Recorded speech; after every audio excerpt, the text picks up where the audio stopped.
Okay, so let's take a good close look at this cabinet, which is already suffering from some cracks. And of course we'll be gluing this piece back onto the knob it fell off of. But we'll take it off the cabinet for now. And this I don't know why this is on here. It's stuck on really good. So I'm not going to try to take that off. I don't know why it's there. Perhaps the person who owns this radio requires that they put something on top here. I'm not sure. So let's just start by taking a quick overview of the condition of the cabinet. So I'm going to draw your attention to the obvious chunk missing here. And there's a much less obvious crack extending down here, which we're going to take a close look at. Okay. And then here's another area that's in trouble down here. This is the one that caught my attention. This piece has been glued back. It's still there. There's a crack through here. This pieces are missing anyway, and the crack extends all the way up to here. It's not that much further. Whoops, let me get that on camera. It's not that much further to the front of the radio, where it could essentially just break this whole end separate. And this is a really serious crack here. And it's only going one way, right? Over time, it's only going to get worse for whatever reasons. And there are many which would make it worse, including everything I'm doing with it here. So let's take a little bit of a closer look now. So we'll start here. I'm going to tip my camera up a bit. That might be a little better. Okay, so we're going to start here, and we're just going to go right around the whole thing, examining it fairly carefully. I'm going to do that with the close-up camera here. We'll see how well this works, because when examining cracks like this, as I'm going to try to show you, how you get the light to reflect off the surface is what's going to reveal what's really going on with the cabinet. So the problem is my eye is not where the camera is exactly. In a sense, it's almost opposite to where the camera is. So lighting with my eye is quite a bit different than the lighting that's showing in the cabinet. But let's go ahead. Okay, so we're starting here. We'll take a close look at that crack.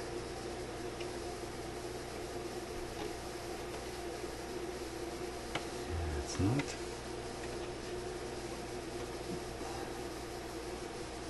I'm scared to put my finger on it there. Yeah, it doesn't seem to extend all the way. I can't really see a track to the end, but it's somewhere in this area where it's ending. So this piece is ready to break off. It really needs to be stabilized very much. So let's keep going around here.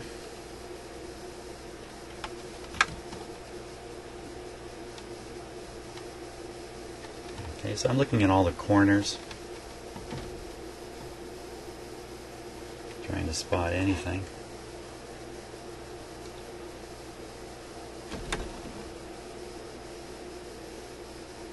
A little tricky for you to do this on camera. I'm looking for mainly gross cracks right at the moment. And speaking of gross cracks, there's the one that's got me scared for the sake of this radio. It goes all the way up to there. Seems to be in the process of turning a corner there, doesn't it? You know, you don't know how uniform the plastic is. The mixture of the plastic, I mean, you just assume it's a homogeneous, perfectly equal material all the way through it, but it may not be. It may be lumpy to some degree and things like that. It could be chemistry slightly different. Maybe the plastic's a little tougher up in here. I don't know. For some reason the crack has stopped at that point, but it won't, I mean, it looks like it stopped. To us it stopped, like the hands of a clock are stopped. But that's definitely going to march its way right to the edge. And once it gets there, boom, this radio is really in serious trouble.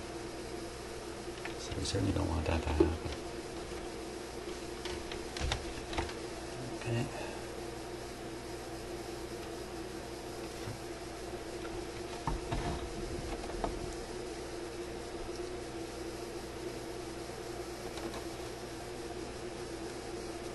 The top is very good.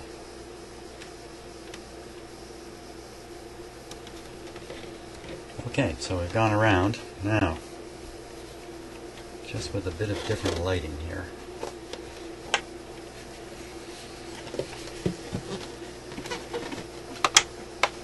I'm going to have a look at this.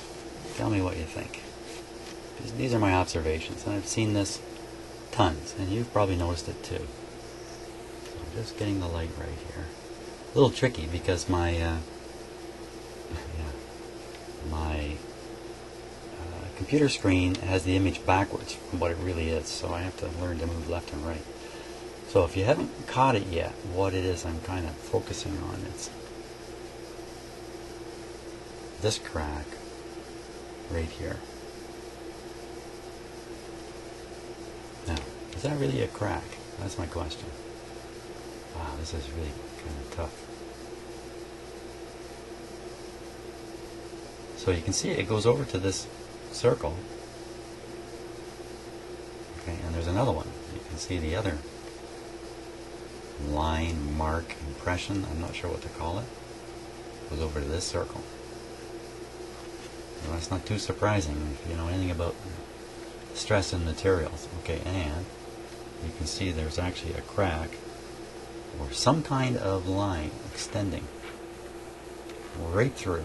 Can you see it there? Just the shadow of my fingers kind of pointing at it. Right there. Yeah. That actually goes right through. Or does it? When we look at the other side of the plastic, okay, so that mark is right there. Look at the other side and see what we can see. A little hard to look at here. Oh, look at that. It's exactly the same thing. So it shows right through. Now, I'm not sure if this is really a serious problem or not, or if it's just something about the nature of the plastic and the way it was manufactured. And you know what? I'm just looking at it with my own eyes. Wow. See if I can feel it.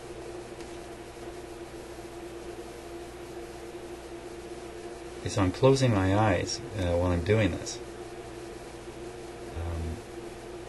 So I'm not influenced by looking at my finger. I can't feel it at all. It sure looks like I should be able to, though.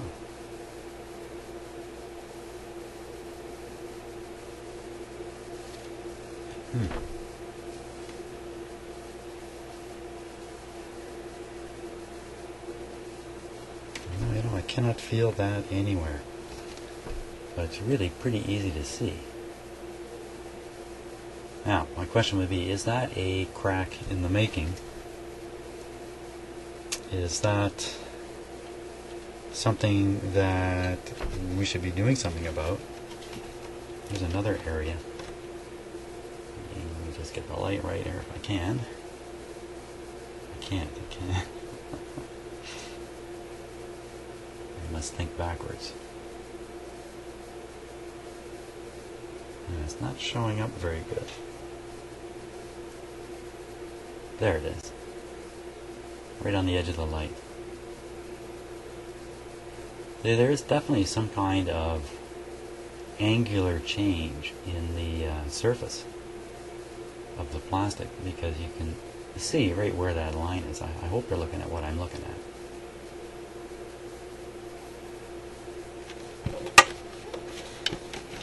Like this. If I can't manage to point at it. Right in here. So you can see, like, this area down here is shiny, and this area up here is not shiny. Unless I just tip it a little bit further. So there's something mechanically different. I mean, it could just be, you know, when they molded this thing, this is what happened, or I don't know. don't know what to make of it. But I see it all the time. That's why I'm dwelling on it, trying to make sure that you as a viewer know what I'm talking about. Maybe you know something about this stuff. So, because the real question is, do I need to do something about it? Probably, handling this cabinet and twisting it all around like this is not the best thing. I'll say one thing's for sure. I don't want to bolt the radio in too tightly, because that'll simply introduce stress through the plastic in the bottom. And I don't think that's too helpful. And you don't need to bolt these things in with, huge force. Okay, so clearly I've got to deal with the big crack on the side and the one up here on the top. So I'm going to mix up some epoxy for that and apply it.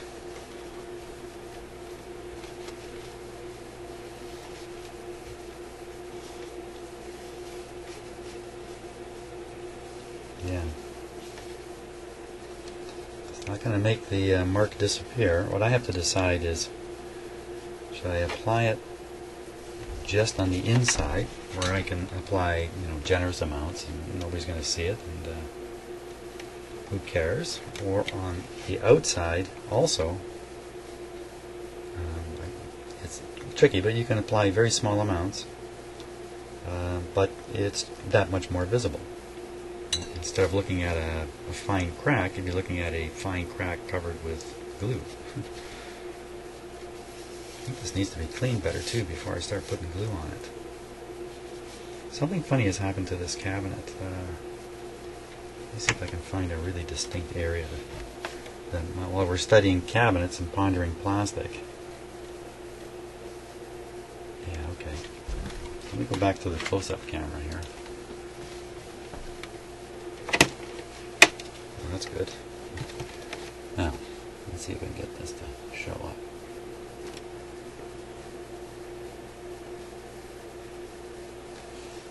This area in here.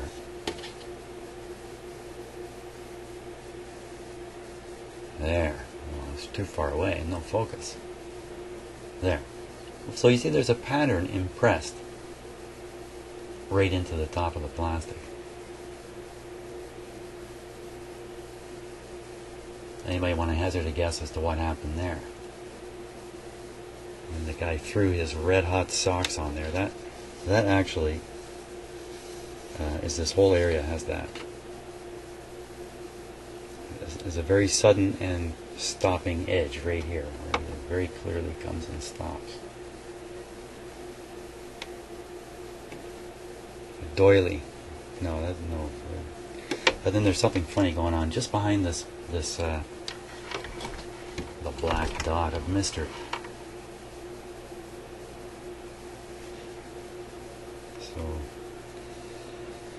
Oh, it's got that same impression on the other, right on the shoulders of the radio here. Okay, so I'm going to carry on and I'm going to do the gluing and then I'll show you the result.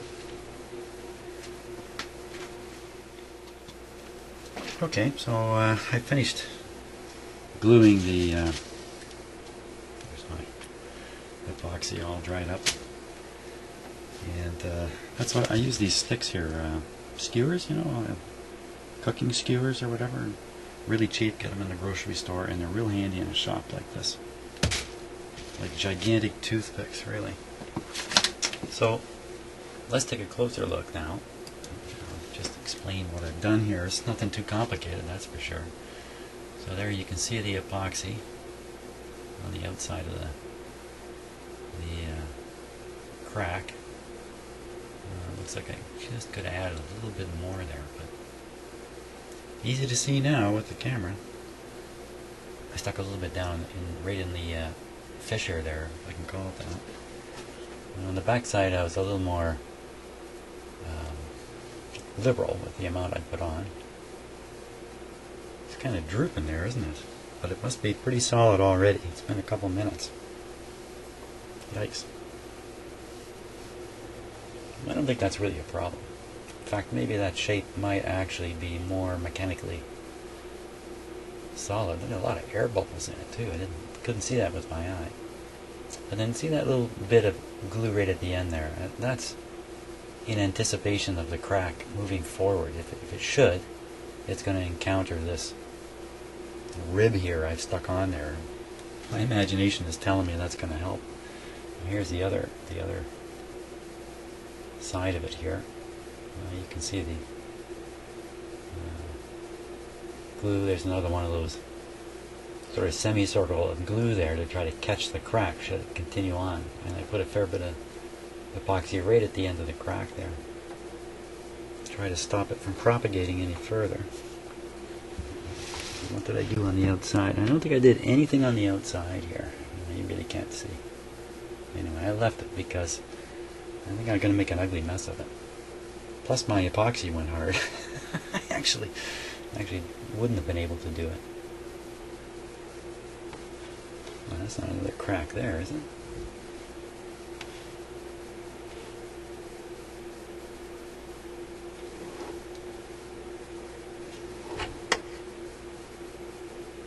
Yeah, you know what? I think that's another crack.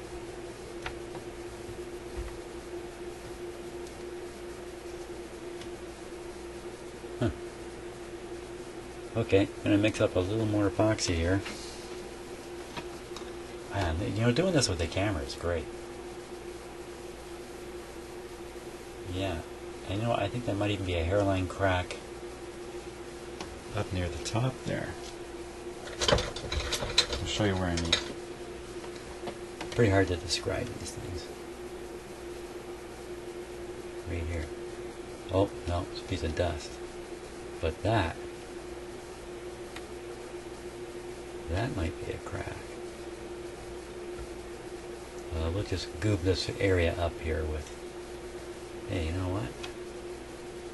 Another crack I missed right here. Coming down through here. Oh, okay. Time for some more epoxy, no doubt about it. Well, I thought I'd share a couple of hints on how to avoid all the mistakes I used to make with epoxy. So, real simple stuff here. The epoxy, as you know, is a two-part material. You mix it together. You need the parts to be equal. They're been formulated so it's 50-50, this one and this one. Not 60-40 and not 40-60. That'll give you some trouble in the result. So how do you make sure that you're getting 50-50 results? You don't do what I used to do, which is I'd squeeze it out into a single pile, and then I'd look at it, and I'd look at it, and I'd think, oh, I think I need a little more of this one. I don't even know whether this one's the hardener or what. Put a little more in.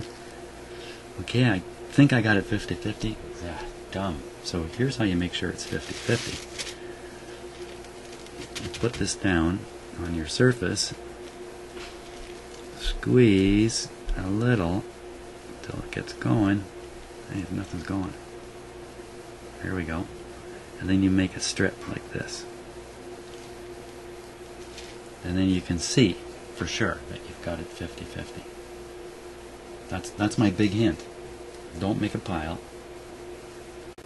Make two strips. Okay, it probably says that on the container somewhere, you know. And the other little hint in making and using epoxy is mix it for a long time. Really make sure it's getting mixed. Materials like this, they don't mix easily. They're not loose like water. So it takes a lot of mixing to get it mixed. If you don't do this, you either get a really slow reaction, you may get a reaction that doesn't complete, so the stuff feels greasy and gooky. There's some chemicals in here that aren't so friendly, and I really think you want your epoxy to go plenty hard, and not. And I've had a couple of epoxy jobs completely fail. They never did go hard, just from not getting the mixture proper. Okay, so what was I going to do with it?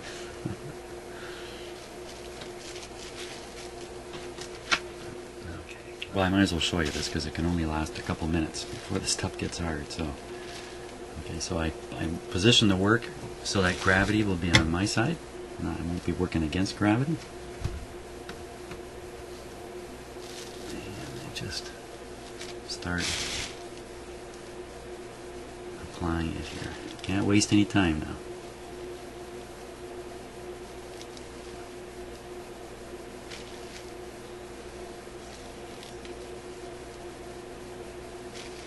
So this is a real stress point in the radio. So I might be pretty generous with it.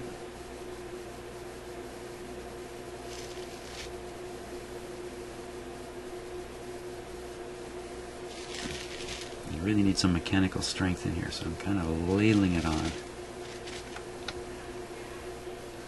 Now, where was that other crack? That other crack I saw. There. Right along here.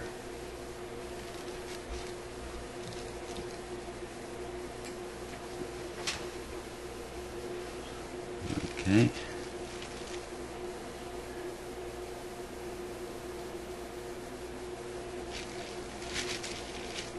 Now this previous crack, I don't know if I mentioned it. Clearly it had been glued in the past. I'm not sure I actually came out and said that. Don't know if it was done with epoxy or what.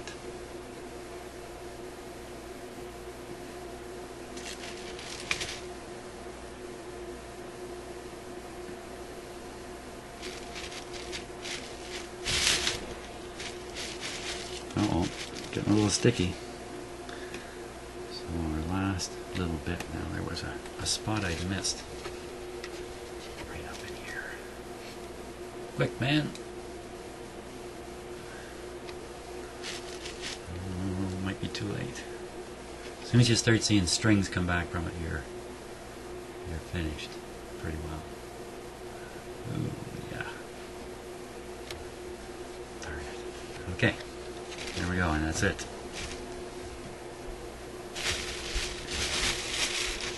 Yeah. It's going hard. So, I don't monitor the glue directly to see how it's doing. I monitor it on here. So I want to know what's happening there. I just come over here and go, okay, that's probably what that's like. That's what I do. But mostly I'm going to leave this sit now for a good hour before I do anything more with it.